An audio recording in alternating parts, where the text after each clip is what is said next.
To start our Jen Aranyi inspired artwork, you will need a piece of paper. This is thicker cardstock paper, typically used for watercolor. It's a mixed media paper. It's a little bit better to hold the watercolor and for some of the Sharpies and pen work. You also need a pencil and some black pens. I have some washable markers here. Highlighters will also work as they will wash when water is added to them. We're going to be using those to create our watercolor sky. You will need scissors, and I do have some Sharpies and a paintbrush. The very first thing that we're going to do is we need to make a circle on our paper. I have a bowl here. It's a pretty big bowl. I'm going to use that to make my circle. So I'm going to place the bowl on top of my paper, and with a pencil, I'm going to trace that shape to create a circle. Now, eventually we will be cutting this out.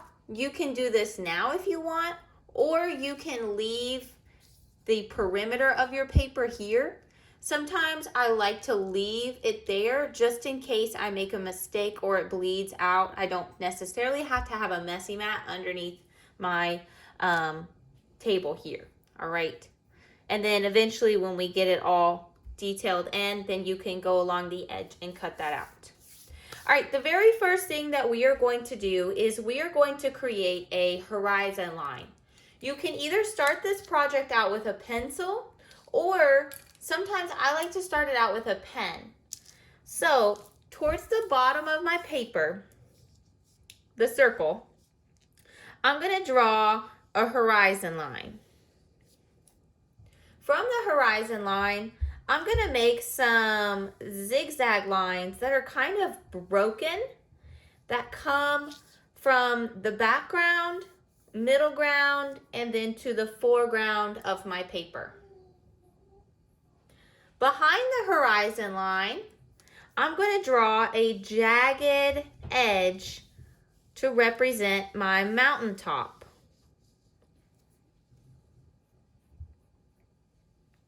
Next, we are going to create these peaks and these areas in behind our mountain to make it look more three-dimensional. So along the left side of each of these mountaintops, I'm going to create a wavy line that comes down and across. So I'm going to start at the top and then come down and across. Starting at the tip of the peak, I'm going to come down and then across. I'm going to try to do that with most of these peaks here. Starting at the top, come down and across, down and across. Some of your mountain ridges you may want to extend further down, so it looks like some are more in front than others.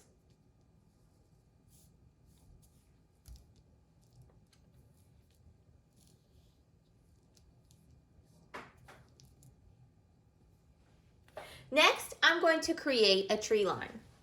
The trees that I'm going to add in the background are going to be smaller.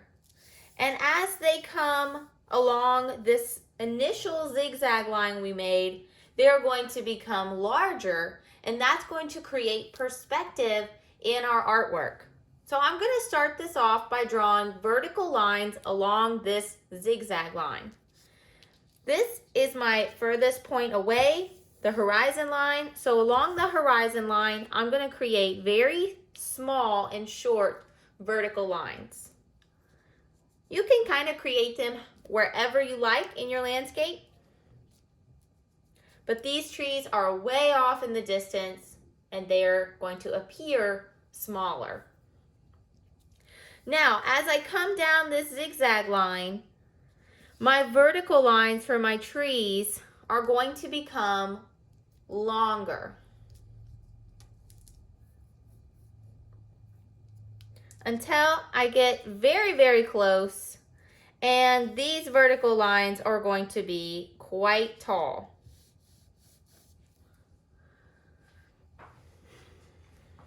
Now, let's add a little bit of shading. These areas in my mountaintop are going to appear dark. It's where the shadows of my mountains are. So inside, we are going to do a technique called hatching.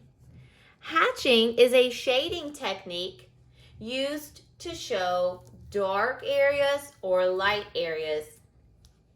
We call this value. You can use lines that all go in the same direction. That is called hatching. The closer these lines are together, the darker your shadow will appear. The further apart these lines are, the lighter your shadow will appear. I want my shadow in my mountains to appear fairly dark. So I want these lines to be close to each other. There's another technique of shading called cross-hatching. Cross-hatching is very similar to hatching in that it has lines going in one direction, but also has lines going in the opposite direction. They cross each other. And just as before, the closer these lines are together, the darker your shadow will appear. So you can use either technique to add shadows to your mountaintops. Another element of art that we should add to our artwork is texture. Texture is how something feels or how something looks like it would feel. I know these mountains are made out of rocks and stone, so they are going to appear and feel rough. I'm using short dashed lines to create the appearance of texture on my mountains.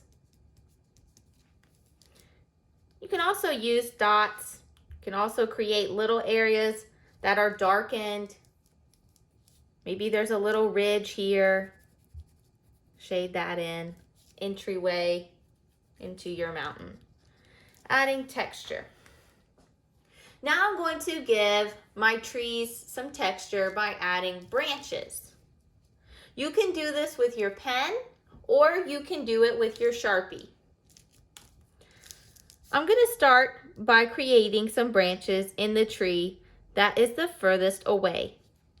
I'm not necessarily going to see too much detail in this tree because if we were going to look outside and see a tree in nature really far away, we would not be able to see much detail on that at all.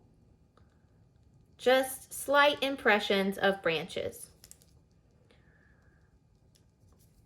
As I start to add more branches to the trees that are closer, they will in fact have more detail and we will be able to see more things on them.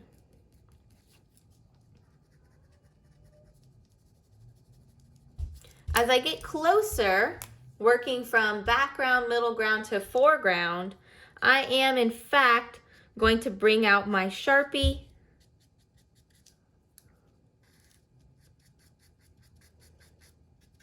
and add branches.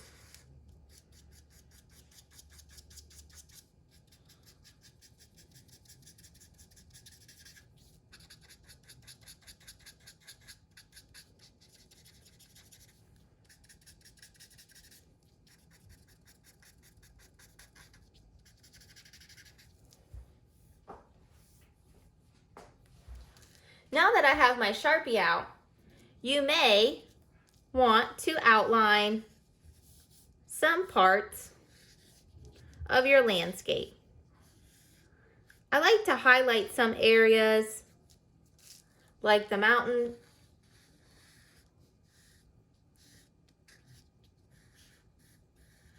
I'm going to leave the texture on the mountain and the shading on the mountain pen. And I'm highlighting some areas with my Sharpie.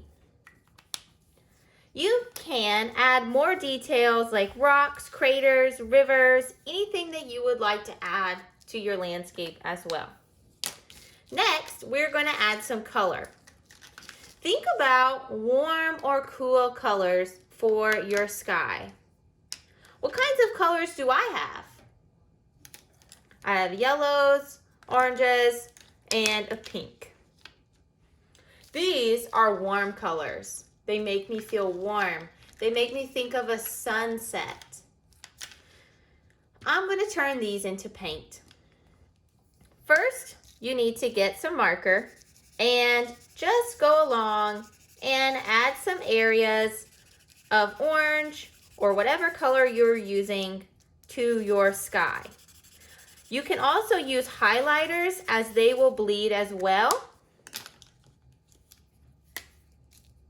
So I am coming along, I'm adding it just to my sky, different areas, some yellow. You can even overlap some of these colors.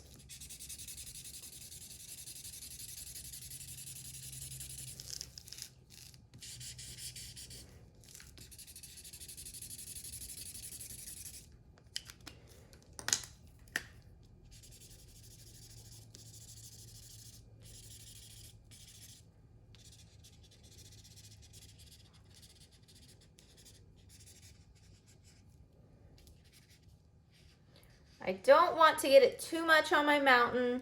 I want to leave them the color that they are. Next, you can add some watercolor. I'm going to add some water just to this bowl, and then with a paintbrush, I'm going to add it into my background.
When this is all dry, you can come back along and add stars to your sky, whatever you wish.